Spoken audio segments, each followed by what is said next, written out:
आता तर 1500 रुपये देतो.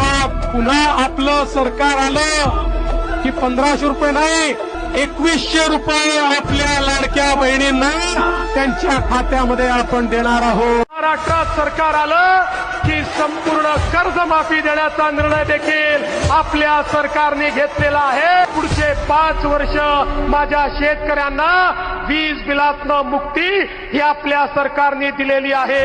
मतदानासाठी 0-0 बिल दिले आणि आता ही 4-4 लाखाचे आकडे दिले तर ते भरायचे कुठून? एक तर लाईटच चालत तयार नाही. लाईटच्या नावानं बोंबा फोन करून व्याजात आली. वरी विचारा कुठे विचारा. बिलाचं काय फाशी घेता होता. आता काय करायचं? 6 लाख रोजगाराच्या संधी आपण देतोय. वेगवेगळ्या योजनांच्या माध्यमातून सगळ्या समाजाला घेऊन आपण पुढे चाललोय. जिस राह पे तुम चल रहे हो बेटा, एक दिन पूरी तरह फंसोगे. उस दिन मुझे याद करना, मैं पहुंच जाऊंगा.